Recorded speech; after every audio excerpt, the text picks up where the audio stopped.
नमस्कार, मैं योगेश राणा। उत्तराखंड कांग्रेस के सीनियर नेता हरीश रावत ने अपने बेटे आनंद रावत को लेकर जनता टीवी से खास बातचीत में ऐसी कुछ बातें कही है जो आने वाले समय में हरीश रावत की राजनीति को लेकर कई सारे संकेत दे रही है। हरीश रावत ने कहा है आनंद रावत उनसे बेहतर है। वो खुद से तुलना करते हुए कह रहे हैं, खासकर उत्तराखंडियत के मामले में, और उनमें कमाल की सांगठनिक योग्यता है। हरीश रावत पर आजकल एक आरोप लग रहा है, उनको 2027 में अपने बच्चों का कांग्रेस में प्लेसमेंट करने को लेकर चर्चा होती रहती है कि हरीश रावत यह जो आजकल देहरादून, हरिद्वार और कुमाऊं में अधिक एक्टिव दिख रहे हैं, यह जो यात्राएं निकाल रहे हैं, यह यात्राएं इसलिए निकाल रहे हैं ताकि वह कई विधानसभा सीटों के जो नाम आ रहे हैं उन पर अपने बच्चों को टिकट दिला सके, जिनसे वो अपने बच्चों को चुनाव लड़वाना चाहते हैं। हरीश रावत ने इन बातों पर खुलकर बात की है। हरीश रावत ने आनंद रावत को लेकर दो ऐसी बातें कही है जिस पर अधिक ध्यान दिया जा सकता है मौजूदा उत्तराखंड में कांग्रेस के अंदरूनी राजनीतिक समीकरणों को देखते हुए। पहला, हरीश रावत ने कहा है कांग्रेस ने आनंद रावत को कभी कोई चुनाव नहीं लड़वाया, कभी दर्जाधारी के तौर पर भी नहीं रखा। जिस वक्त जो काम दिया उसने वो काम किया। हरीश रावत ने कहा है उत्तराखंडियत की समझ को लेकर आनंद रावत मुझसे बेहतर है। पूरे उत्तराखंड में आनंद रावत के समय के लोग उत्तराखंड कांग्रेस में महत्वपूर्ण पदों पर मौजूद है। कोई जिला ऐसा नहीं है जिसमें आनंद रावत के वक्त के लोग महत्वपूर्ण जिम्मेदारियों में ना हो। हरीश रावत इसके अलावा भी कई बातों पर बेबाक बोले हैं। उनकी पूरी बात सुननी चाहिए और उनकी बातों के राजनीतिक निहितार्थ समझने चाहिए। इसके बाद धर्मपुर विधानसभा सीट पर हरीश रावत और बीजेपी के विधायक विनोद चमोली के बीच में जो लाइन खिंचती हुई दिख रही है उस पर बात करेंगे, क्योंकि हरीश रावत ने विनोद चमोली पर सीधा सीधा कुछ आरोप लगाया है, निशाना साधा है। वैसे तो इसका जवाब विनोद चमोली की तरफ से आ भी गया है, इस पर भी बात करेंगे। पहले हरीश रावत की वो बात सुनते हैं जो आनंद रावत को लेकर वे कह रहे हैं, कई सारे संकेत दे रहे हैं। हरीश रावत जी अब इसलिए ज्यादा एक्टिव हो रहे हैं कि वो 2027 के विधानसभा चुनाव में अपने बच्चों का प्लेसमेंट चाहते हैं, उन्हें टिकट दिलाना चाहते हैं। ठीक है, कौन बाप नहीं चाहेगा ना। क्या मैं बाप नहीं हूँ? यदि मैं बाप हूँ तो क्यों नहीं चाहूंगा। और मेरे बच्चे क्या कांग्रेस के कार्यकर्ता नहीं, काम नहीं कर रहे? आप किसी बच्चे को ही देख लीजिए, वो कांग्रेस के अंदर काम कर रहा है। कई कई वर्ष लगा दी है कांग्रेस के अंदर। मेरा लड़का आनंद जो है, जब पहला युवक कांग्रेस का निर्वाचित अध्यक्ष रहा प्रदेश का, और तब से जो भी पद पार्टी दे देती है उस पद पर चुपचाप काम करता है। हमने उसको ब्लॉक प्रमुख का चुनाव ही नहीं लड़ा, जिला पंचायत के अध्यक्ष साहब जी चुनाव नहीं लड़ा है, उसको कहीं और किसी पदाधिकारी के तौर पर भी, मतलब कोई दर्जा प्राप्त व्यक्ति के तौर पर भी नहीं रखा। और मैं दावे के साथ कह रहा हूं कि उत्तराखंडियत के विषय में मुझसे बेहतर सोच आनंद के पास है, और उसकी संगठनिक जो क्षमता है, उसने जो योग्यता दिखाई है, और वो योग्यता को आप किसी भी जिले में जाकर के मूल्यांकन कर सकते हैं। उसके समय के जो भी युवक कांग्रेस के पदाधिकारी हैं वो आज कांग्रेस के आधार स्तंभ हैं सभी जिलों के अंदर। यदि आप पूछेंगे उनसे कब से आप कांग्रेस के अंदर पदाधिकारी बने, तो वो आनंद का नाम लेंगे। तो इसका मतलब है संगठन के अंदर अच्छे लोगों को पहचानने की आनंद के अंदर क्षमता है।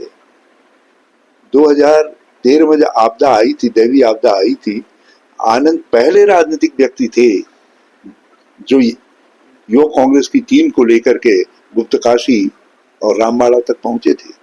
पहले राजनीतिक व्यक्ति उत्तराखंड के। उनका बाप भी 18 घंटे के बाद किया था, और राहुल गांधी जी करीब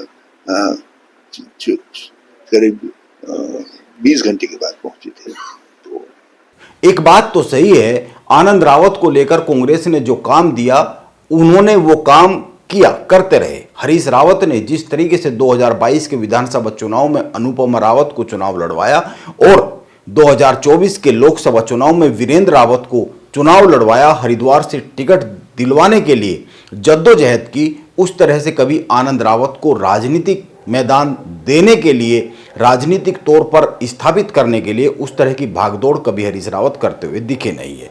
यह बात दिखती है। हरीश रावत केंद्र में कांग्रेस की सरकारों में बड़ी जिम्मेदारियों पर रहे।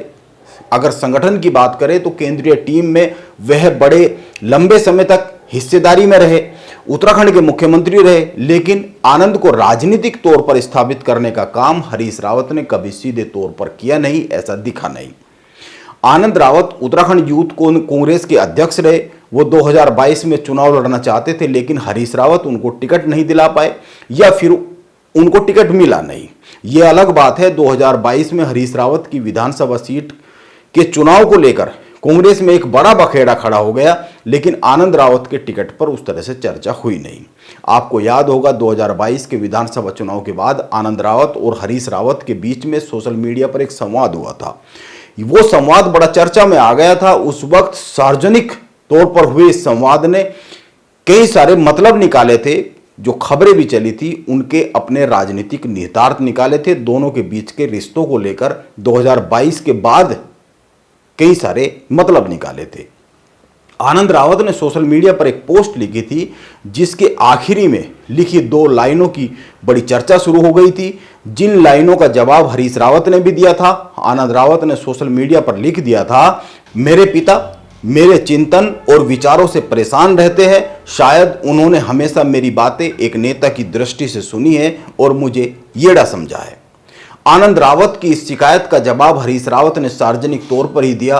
हरीश रावत ने अपने सोशल मीडिया पेजों पर लिखा था, आनंद मैंने तुम्हें कभी एड़ा नहीं समझा, वक्त ने मजबूरन समझा दिया। हरीश रावत ने बहुत ही लंबी चौड़ी पोस्ट लिखी थी। इसमें हरीश रावत ने आनंद रावत के लिए यह भी लिखा था, मुझे गर्व है तुम्हारी सोच पर। आज जब सारी राजनीति हिंदू मुसलमान हो गई है, रोजगार, महंगाई, सामाजिक समता, न्याय, शिक्षा व स्वास्थ्य जैसे प्रश्न खो गए हैं, तुमने बुनियादी सवाल और हम जैसे लोगों की कमजोरियों पर चोट की है। हरीश रावत ने अपनी पोस्ट के आखिरी में लिखा था, डटे रहो, बाप ने सही, समय तुम जैसे लोगों के साथ न्याय करेगा। हरीश रावत की यह सोशल मीडिया पोस्ट उस वक्त बहुत ही अधिक चर्चा में रही थी। वैसे तो हरीश रावत की इस पोस्ट के जवाब में भी आनंद रावत ने एक अन्य सोशल मीडिया पोस्ट लिखी थी, जिसमें आनंद रावत ने बहुत ही विस्तार से समझाया था कि जो ये एड़ा शब्द होता है उसका मतलब क्या होता है। आप इस पोस्ट को पढ़ सकते हैं। हमने इन सारी सोशल मीडिया पोस्ट के लिंक और हरीश रावत के पूरे इंटरव्यू का लिंक भी यहाँ पर शेयर किया हुआ है। आप उसको भी पूरा देख और सुन सकते हैं। 2022 के विधानसभा चुनाव के बाद आनंद रावत और हरीश रावत के बीच में हुआ यह जो सार्वजनिक संवाद था, इसके बाद एक बात तो साफ हो गई थी कि हरीश रावत 2022 के चुनाव में आनंद रावत को टिकट नहीं दिला पाए थे या फिर उन्होंने कोशिश ही नहीं की थी, जिससे आनंद रावत कुछ नाराज दिखे थे। लेकिन इस बार ऐसा होता हुआ नहीं दिख रहा है। हरीश रावत ने बड़ी बात कही है। उन्होंने कहा है आनंद रावत में सांगठनिक योग्यता है, यानी आनंद रावत आने वाले समय में संगठन में भी बड़ी जिम्मेदारी संभालने के लायक है। ये हरीश रावत संकेत कर रहे हैं। हरीश रावत ने कह भी दिया है, संगठन के अंदर अच्छे लोगों को पहचानने की योग्यता आनंद के अंदर है। आनंद के तैयार किए गए लोग इस वक्त उत्तराखंड कांग्रेस में महत्वपूर्ण पदों पर बैठे हुए हैं। यह बात हरीश रावत कह रहे हैं। सवाल यह है, क्या हरीश रावत उत्तराखंड प्रदेश संगठन के नेतृत्व की तरफ इशारा कर रहे हैं? यह सवाल इसलिए भी उठाया जा सकता है क्योंकि एक ही परिवार से कांग्रेस को 3-3 टिकट देना कांग्रेस के भीतर यह मुश्किल लग रहा है। अनुपमा रावत इसीलिए टिकट की हकदार मानी जाएगी क्योंकि वो सिटिंग विधायक है। वीरेंद्र रावत हरिद्वार में अपनी जमीन तैयार ही कर रहे हैं। उन्होंने यहां से सांसदी का चुनाव लड़ा है और इस वक्त भी वो वहां पर एक्टिव रहते हैं। वीरेंद्र रावत की उम्र भी 51 हो गई है, इसीलिए उनको एक्टिव राजनीति में लाने के लिए हरीश रावत और कांग्रेस के पास बहुत लंबा समय तो है नहीं है। इसीलिए हरीश रावत कई सारे एंगल पर बात कर रहे हैं। अब आते धर्मपुर विधानसभा सीट पर। इस सीट को लेकर चर्चा यह चलती रहती है, यहां से आनंद रावत अपने लिए गुंजाइश तलाश रहे हैं। हरीश रावत ने धर्मपुर से बीजेपी के विधायक विनोद चमोली पर सीधा हमला किया है। उन्होंने कहा है, बीजेपी के जिन विधायकों की राजनीतिक जमीन खिसक रही है उनमें से विनोद चमोली एक है। हाँ, जिनकी जमीनें फिसल रही है, अब कई लोग हैं, उन्हें काम तो कुछ किया नहीं। अब उनसे लोग कह रहे हैं तुम 9 साल से एमएलए हो, जैसे सी विनोद हैं।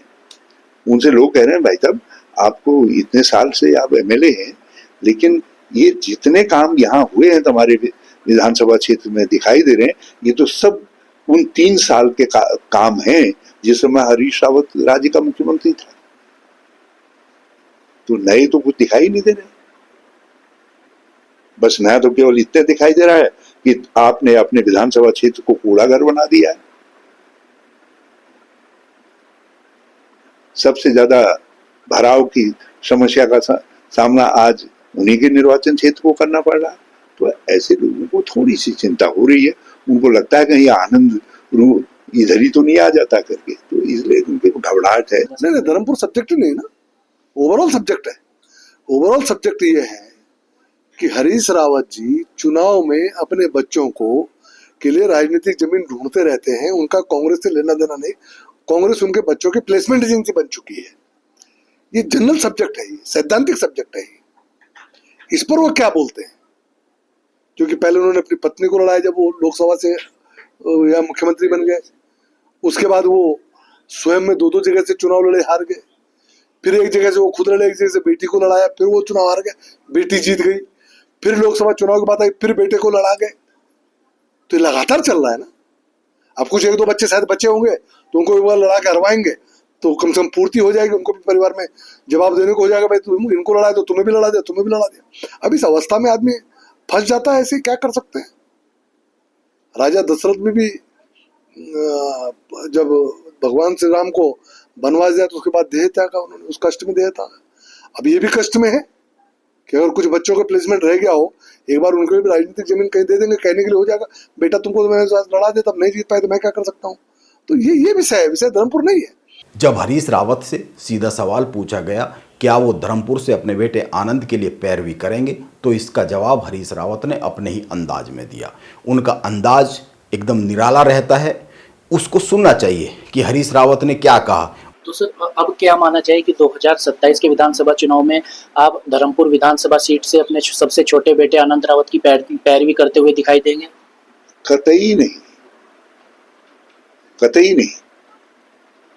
मगर हरीश रावत की एक आदत है, यदि कोई बहुत ज्यादा की करेगा ना, तो फिर देखेंगे। हरीश रावत और विनोद चमोली के बीच में यह जो आरोप प्रत्यारोप हो रहा है, इसको देखकर यह कहा जा सकता है आने वाले समय में धर्मपुर विधानसभा सीट को लेकर हरीश रावत और विनोद चमोली के बीच में तकरार बढ़ सकता है।